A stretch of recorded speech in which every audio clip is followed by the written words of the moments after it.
This video is intended as a walkthrough to kind of give some insight into how to narrow down a research topic and how to use the UNM library to refine your results and to request articles and to sort of just find out what's available based on a topic. So I have decided to go with tuxedo cats because that's what Wally is. And I'm going to see what I can learn from the library today about tuxedo cats.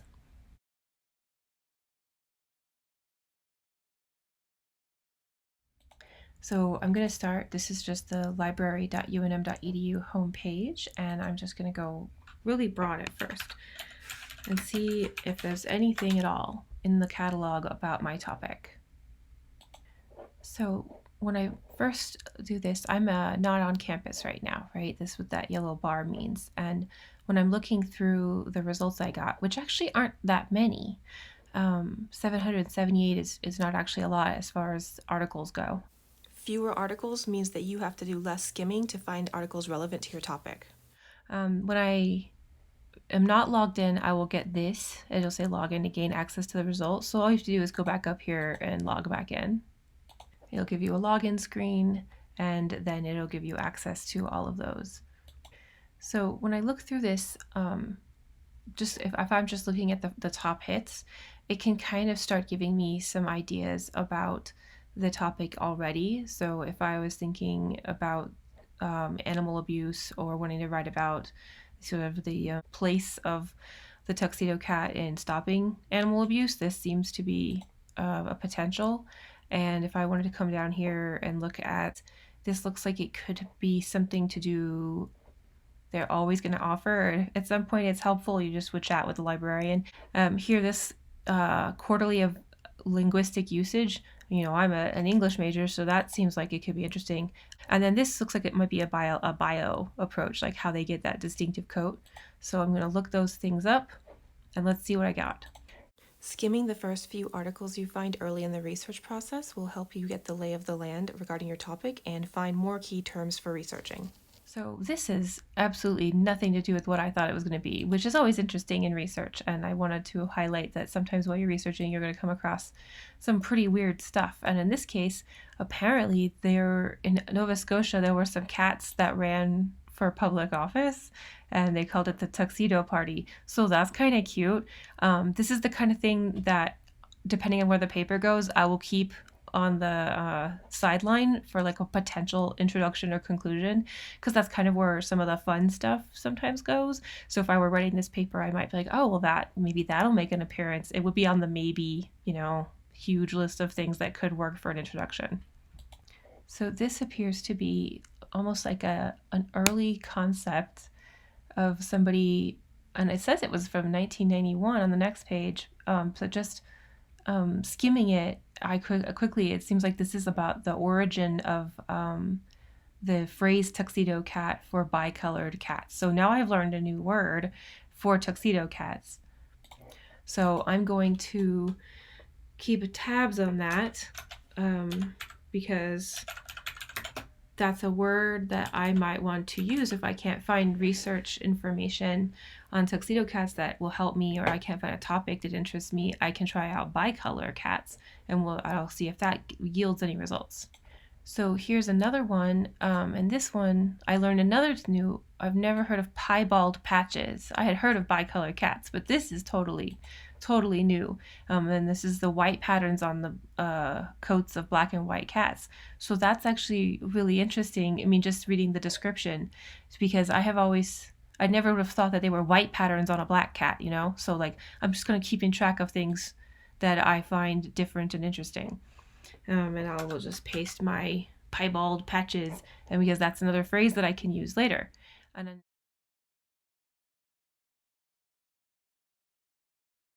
I can see the view full text and click on it, and I'll see if that yields anything I can look at. So when this loaded, it's also giving me information about other like similar articles that I wouldn't have assumed that, you know, were related. and that I would maybe not have come up with on my own. So a lot of what I'm trying to get across here is that the early stages of research are just discovery.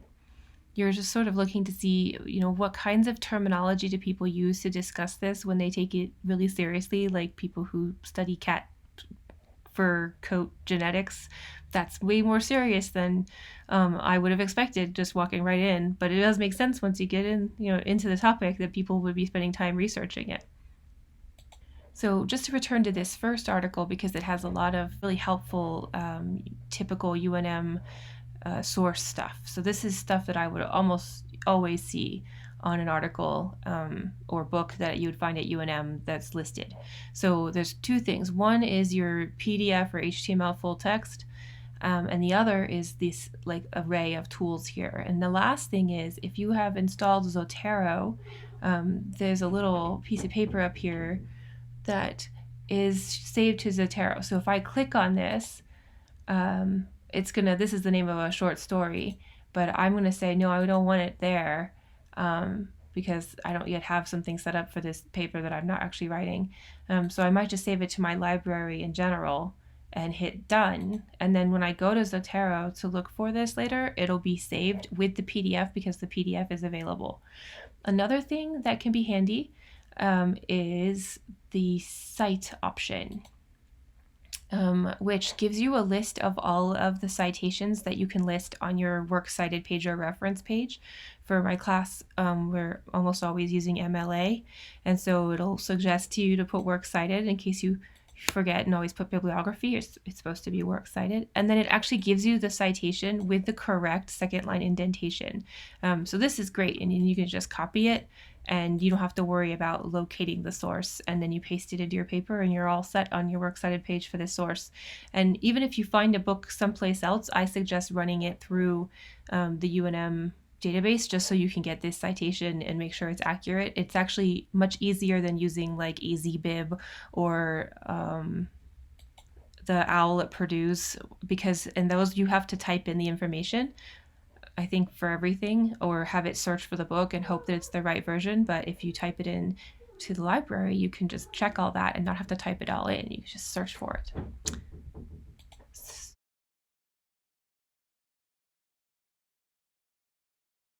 So by default, when you search for anything at the UNM library, this box is checked, available in library collection. If you uncheck this box, it will update and it'll include sources that are not automatically at the library. So let's say we want to know about Tiger the tuxedo cat who is waiting for us at the East Valley Animal Shelter in Los Angeles, not in Albuquerque. I would hit find at UNM.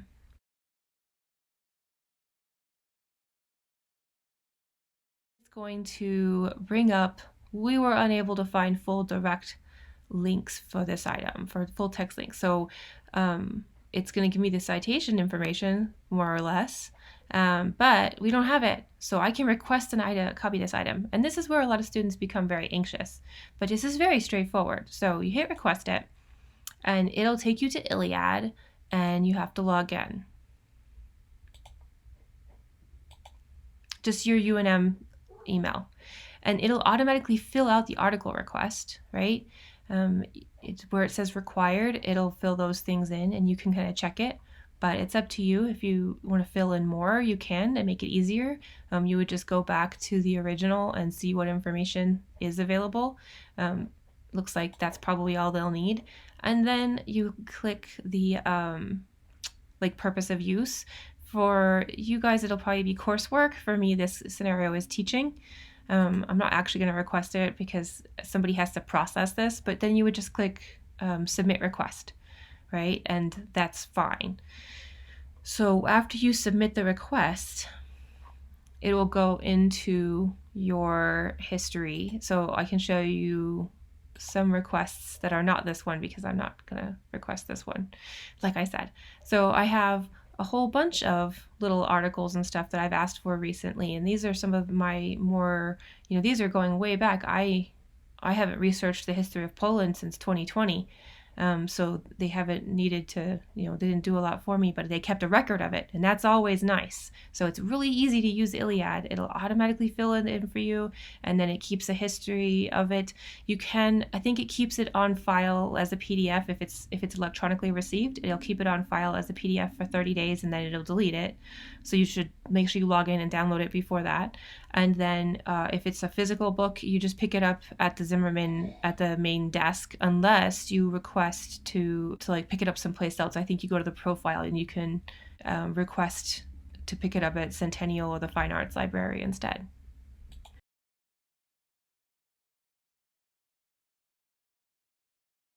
So some students have a hard time using the library, and look in Google Scholar, which is just scholar.google.com. It can be a really helpful resource for finding sources. So one interesting thing is that you can see that I got a whole bunch more results. Well, the reason for this is because Google Scholar, it is looking in scholarly articles, more or less, right? But it's doing like a different sort of search. It's doing more of a full text search than the library will do. So a lot of what you get from the library is already narrowed down, and I think Google Scholar tends to have more repeated results. Library articles tend to rely on keywords that the authors have selected to describe their article. So, but as a reminder, I had a little over 1,000 hits on the library from school and a whole bunch of them from Google. Another thing, because of the full text search aspect of Google Scholar, I wanted to make sure I called your attention to it, because I feel like some students automatically think that more hits is better. But when you use Google Scholar, a lot of your hits are completely irrelevant. So in this case, I think this is like an introduction where this person is like thanking their cats for their loving support while they write this, book about quantum states of confined atomic and molecular systems. So this has nothing to do with cats, right? And there's a lot of articles about this. This is another one where someone is talking not about tuxedo cats, but it's like an example while they're writing a book about not being able to take care of themselves or something. So there's like a lot of extraneous information, and if it happens to somewhere for some reason mention a tuxedo cat in passing, it's going to come up here. So that's why it's a lot less focused, and it seems like there's a lot more hits.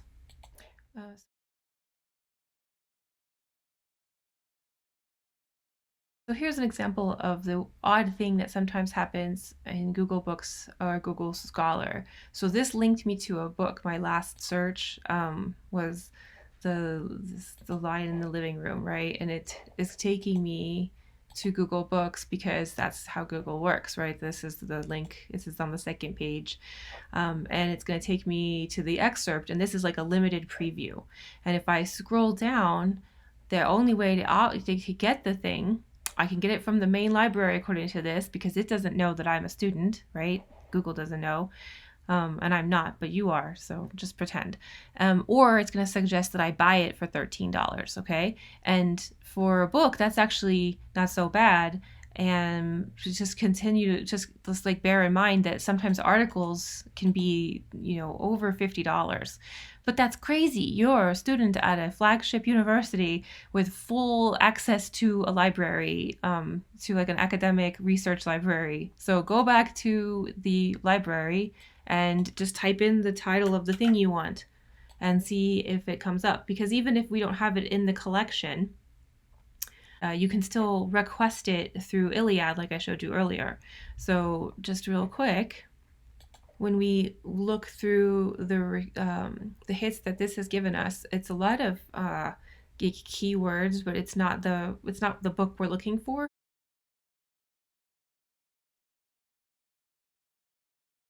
So we are going to try something else. We're going to look up Abigail Tucker, because that's the name of the person who wrote the book. And here is a review. So this is a way of noticing this. And we are going to click a box over here that says full text.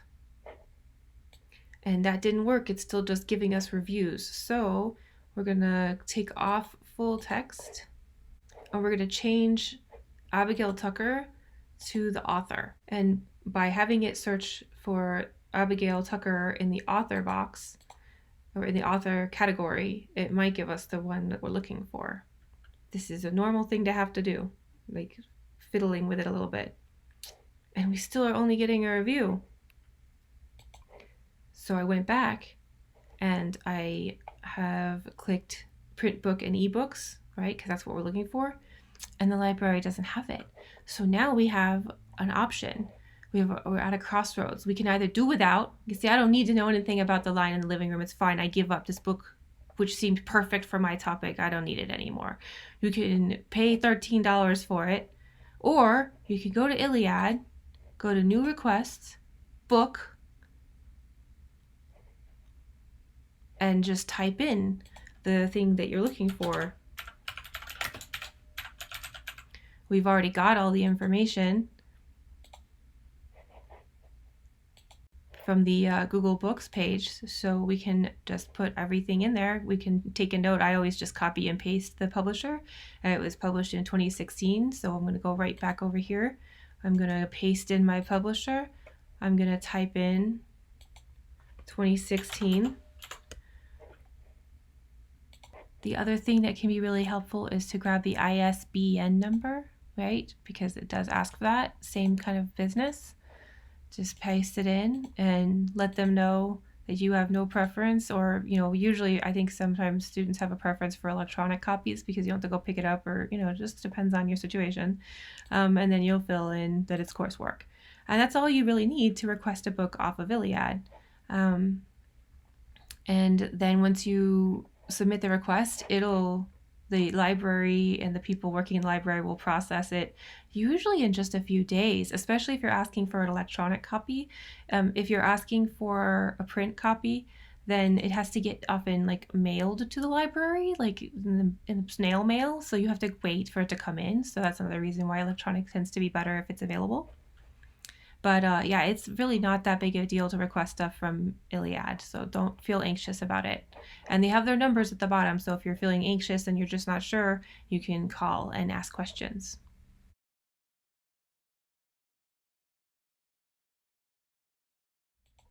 Another way of ensuring that you're going to locate something that you are trying to find, let's say that you're uneasy about filling out the book request from ILLIAD, right? This thing. If you go to the databases and you go to W, and you scroll down, you should see WorldCat, which is short for World Catalog. So I usually think that WorldCat via first search is an easy enough way of doing it. And we're going to go ahead and say that we are looking at the title here, possible. You could also look it up by the ISBN if you still had that copied. So I've put in the title and the author, and I'm going to see what it gets me. So when I go through this, the very first one is going to be the print book version, and the next one is a large print version. And then there's some other things going on here that look like they might be e-versions, but we're going to go for this first one. And then this is going to take us to, we're linked in to the University of New Mexico.